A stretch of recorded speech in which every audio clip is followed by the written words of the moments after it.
As coisas não estão nada fáceis para a esquerda latino-americana. Este é o Visão Libertária, sua fonte de informações descentralizadas e distribuídas. Este artigo foi revisado por JJ Liber, escrito, narrado e produzido por mim, Quintessência.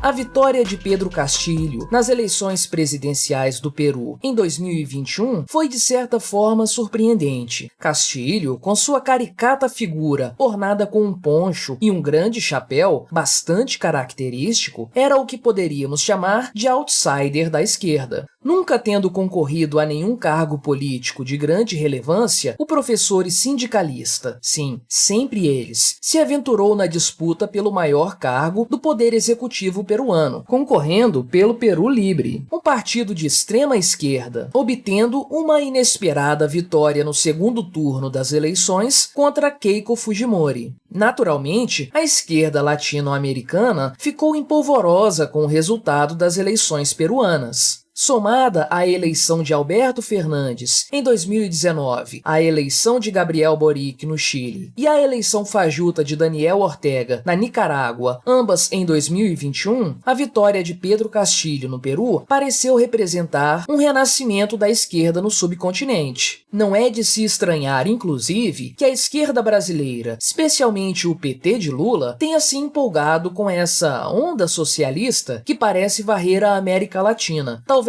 projetando esse tipo de resultado nas eleições de 2022 aqui no Brasil. Que a esquerda reassumiu alguns governos e chegou ao poder em novos países, isso não dá para negar. Contudo, o contexto das novas vitórias socialistas na América Latina é consideravelmente diferente daquilo que foi experimentado em outros momentos de nossa história recente. Em primeiro lugar, como já citado, Pedro Castillo é um outsider, e o mesmo pode ser dito de Gabriel Boric, que tendo apenas 35 anos, era um desconhecido do grande público, sendo o presidente mais jovem da história do Chile. Em segundo lugar, existe, em alguns casos, uma tentativa de se descolar da típica imagem esquerdista latino-americana, como as notáveis críticas de Boric ao chavismo e a afirmação, por parte de Castillo, de que seu governo se distanciará do extremismo de seu próprio partido. O fato é que parece haver certa impaciência por parte da população no que se refere às políticas de esquerda.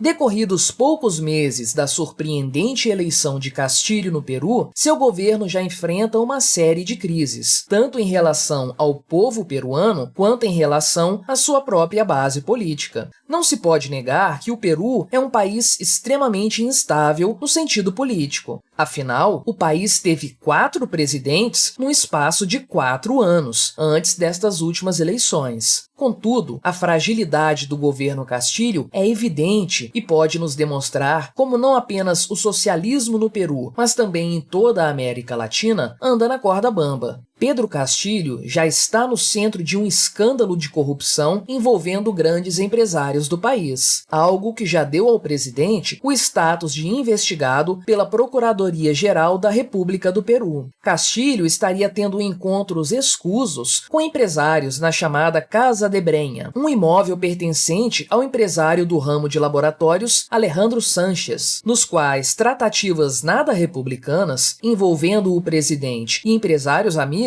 eram realizadas com uma frequência quinzenal. Algumas negociações teriam envolvido a empresária Carelin Lopes, ligada a um consórcio de empreiteiras, que de forma nada surpreendente venceu uma generosa licitação do Ministério de Transportes e Comunicação peruano em um projeto de infraestrutura que nos faz lembrar do PAC petista. Também o ex-secretário da presidência, Bruno Pacheco, está envolvido em um escândalo de corrupção, tendo sido flagrado com $20 mil dentro do Palácio Presidencial, dinheiro que, segundo Pacheco, teria vindo de doações. Um outro escândalo envolvendo a promoção de militares a patentes de alto comando também mancha a reputação de Pedro Castillo. Com o apoio de seu ministro da Defesa, Castillo demitiu os 3 chefes das Forças Armadas do país. E o comandante do exército, José Vizcarra, afirmou que o presidente havia realizado forte pressão para que 2 coronéis, bastante favoráveis ao seu governo, fossem promovidos. Até o momento, Castilho precisou demitir 6 ministros e, inclusive, já foi alvo de uma tentativa de impeachment por parte da oposição. Por outro lado, o próprio partido de Pedro Castilho tem entrado em atritos com o presidente.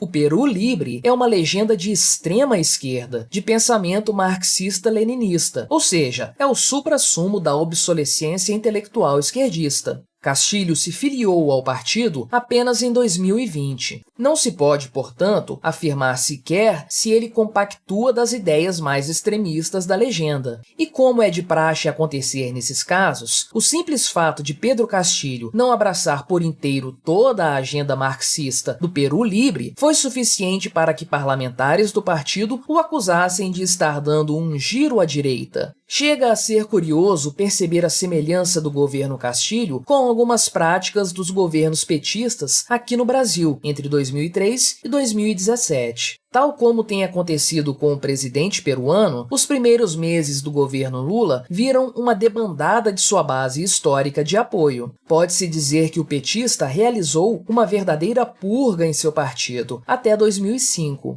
Também as relações petistas com grandes empresários, especialmente os empreiteiros, se assemelham às práticas pouco republicanas encabeçadas por Pedro Castilho e sua equipe política. Ao que parece, o presidente peruano está empolgado na tentativa de copiar o modus operandi de seus aliados ideológicos brasileiros. Contudo, talvez seja mais interessante comparar o caso peruano com outras realidades de esquerda na América Latina. A crise de governabilidade de Castilho, que tendo poucos meses de mandato, já amarga um índice de desaprovação de 58%, além de sua demonstração de inabilidade administrativa, algo que só faz agravar o cenário econômico do país, que teve um decréscimo econômico de 12% em 2020 e possui atualmente 40% de sua população em situação de pobreza, se assemelham a casos famosos de fracassos da esquerda no continente, especialmente o caso argentino e o exemplo venezuelano.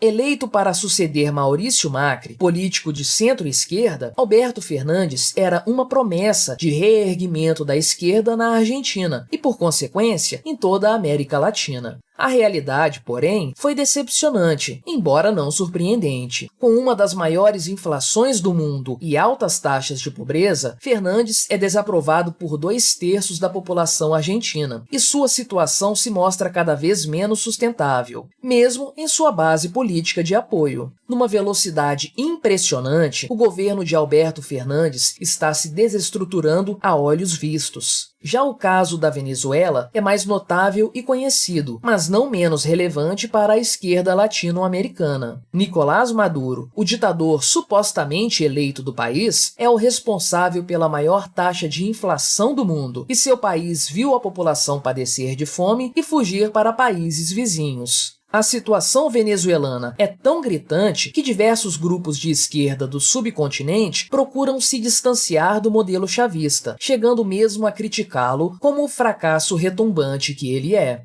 Porém, dado o atual contexto de informação distribuída e de fácil acesso, a tragédia venezuelana inevitavelmente mancha a esquerda latino-americana como um todo. 2 cenários possíveis para a esquerda se desenham no horizonte próximo. O primeiro deles é uma atitude semelhante à do citado Gabriel Boric, uma tendência mais ao centro, com um distanciamento da esquerda revolucionária clássica e um interesse maior por pautas progressistas, buscando desvincular tais ideias dos exemplos fracassados da Venezuela e da Argentina. O segundo cenário é um possível recrudescimento das políticas de esquerda como uma resposta à impaciência popular. Em outras palavras, uma vez conquistando o poder em um país, determinado partido de esquerda poderá assumir uma atitude semelhante àquela adotada por Hugo Chávez e Daniel Ortega, um total aparelhamento do Estado, com consequente perseguição violenta aos opositores. Qualquer que seja o cenário adotado, porém, o fato é que as coisas não estão nada fáceis para a esquerda na América Latina. Aquilo que no passado podia ser identificado como um único bloco intelectual, hoje se assemelha mais a uma colcha de retalhos ideológica, com governos socialistas que se criticam mutuamente e que buscam apontar os erros uns dos outros numa desesperada tentativa de se afastar do retumbante fracasso esquerdista no continente. E tudo isso é resultado daquilo que mais doeu à esquerda na América Latina: a perda do monopólio da informação e do discurso público. A informação de fácil acesso, produzida por milhões de indivíduos de forma descentralizada, tem um efeito destruidor sobre a narrativa esquerdista. E aqui, neste continente, a coisa não seria diferente. Ainda que a esquerda consiga se eleger em determinado país, em pouco tempo a pressão popular obriga tal governo a optar por um dos cenários anteriormente citados. Naturalmente, veremos, nos próximos anos, parte dos governos de esquerda se descaracterizando totalmente e outra parte endurecendo ainda mais o seu combate a qualquer tipo de oposição, até que se torne totalmente inviável continuar no poder. Não podemos afirmar qual será o cenário brasileiro no fim de 2022. Talvez o Brasil siga o exemplo da Argentina, do Chile, do Peru e até mesmo dos Estados Unidos, países que tiveram governos que, em algum grau, estavam mais à direita do espectro político, mas que retrocederam notavelmente na direção da esquerda. Afinal de contas, nós sempre estamos, no máximo, a 4 anos do comunismo total. Porém, e a exemplo do que acontece atualmente com Pedro Castillo no Peru, é bem provável que, ainda que um partido de esquerda retome o poder no Brasil, ele tenha que enfrentar tempos difíceis para conseguir se manter no poder até o fim do mandato. Será esse o último suspiro da esquerda na América Latina? Só o tempo dirá. Obrigado por sua audiência. Se você gostou deste vídeo, deixe o seu like e o compartilhe com aquele seu amigo esquerdista que ainda acredita no Estado. Se quiser ser notificado de outros vídeos, clique em se inscrever e depois no ícone da campainha. Até a próxima!